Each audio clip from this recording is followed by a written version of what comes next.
Hello, this is Deacon Kirby with your TNA review. And as you know, there's only a few more rising and setting of the suns before TNA moves off of Spike TV and onto this new network that seemingly I don't get. But that's okay because I know how to handle not being able to watch my favorite wrestling program. Back in the day, I used to, when I wanted to watch a pay-per-view, and I couldn't watch pay-per-view, before I could do live streaming and stuff on the computer, I would go and read the results and use my imagination to see what happens, and also look at the pictures on the official website. But I would read, so I could read what happened on TNA. And with TNA Impact uploading videos to YouTube, well, I can see what happened on TNA. But anyway, my review for tonight's Impact, the date, November, hold on, I forgot the date. November the 19th edition of Impact Live. I can't believe I forgot the date, what the date was. Charged to my head, because that's the only thing it charges to, because I forgot. Can't charge to my heart. My heart don't know the date. Anyway, let's see, how shall I start this off? The beginning of the show, exciting. I'm not going to talk about the very beginning of the show. I'm going to talk about the first match of the night, and that was exciting. And I want to name that as match of the night, but I'm not going to name that as match of the night. But it is definitely the runner-up, because it was shocking. It was a triple threat for the Knockout title, and the Knockout always put on a great show. And it was a triple threat between the Knockouts champion, Havoc, who's been a thunderstorm throughout TNA. I'm not going to edit this, so that's a blooper right there. He's sweeping a thunderstorm throughout the Knockout division, destroying every knockout. But this time, the odds are against her because it's triple threat. Havoc don't gotta be pinned to lose the title.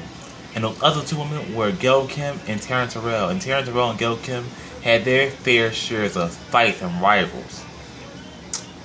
But the thing that happened, Havoc got a little bit too cocky in that match, and I think that's what caused her to lose, which was smart on the part of Gail Kim and Taryn Terrell by teaming up to take out the toughest competitor in the ring, which was Havoc. And when the smoke cleared, it was Taryn Terrell, first time winning the Knockouts title, first time winning a women's title in the wrestling business. Taryn Terrell has been in different companies throughout the years, and I'm so glad that Taryn Terrell went through all those different wrestling companies. Well, only two that I know of. But anyway, I'm so glad about Taryn Terrell, because that's why they say be grateful, because you don't know what God has in store for you. Because if Taryn Terrell was still inside the other company that she was with, I believe that she would either be in a love story or just have a best friend forever inside the business, and never would ever be a women's champion inside the wrestling business. So, Taryn Terrell, I'm thankful to God that you was released from your old company, aka fired, probably, and you went to TNA, because I think it really opened doors for you. You're definitely gonna be remembering in women's history.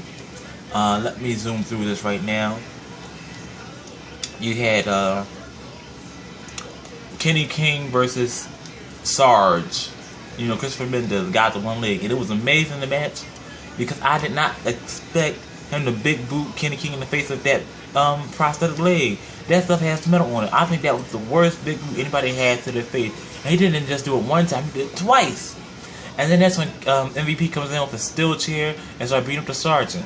And Mr. Anderson was mad and started to break it up. Let's see what else happened. Oh, MVP did something very shocking to me. I didn't believe he would do it. Kurt Angle looking for MVP for the action he did against the sergeant. And then next thing you know, MVP attacked Kurt Angle. You attacked the boss and laid him out backstage, punched him in the back of the head, all that stuff. That was not a wise idea. Kurt Angle said from the beginning, don't nobody touch him or you're going to pay some consequences. Match of the night, let me just go to the match of the night. It was a hardcore matchup with Tommy Dreamer and Bram. Bram is really being built up as the new face of hardcore inside the wrestling business. And Bram faced up in a tough battle. Tommy Dreamer picked him up and slammed him down where the kid generator, slammed his kid generator into the chair, and Bram was hurting so bad he had to sit down in the chair. Tommy Dreamer brought out a new Christmas present that he had of a chair wrapped in barbed wire and tried to use that inside the matchup. Al Snow came out there, helped Tommy Dreamer because Magnus came out there, and it was nice to see Al Snow in action again. But when the dust was settled and cleared, it was Bram standing as the victor. New X Division champion, Kaval. He was Kaval inside this other. The other company name is WWE. Okay, this is my Impact Rebound, whatever I want. Kaval name is Low Key. That was Low Key's his TNA name, and I'm so happy for Kaval. I keep calling him Kaval. I'm trying to remember to call him Low Key. I think TNA fans might really get mad at me, but I first really saw him in WWE though. So that's why I keep on calling him Kaval. But Low Key is the new X Division champion. Low Key is the new X Division champion.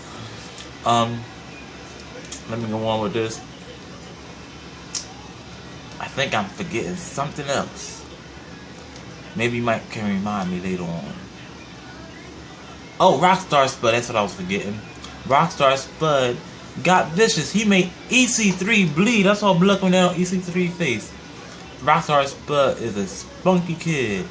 But EC3 is just one day Rockstar Spud and EC3 gonna go at it, and it's gonna be a battle you've never seen in your life.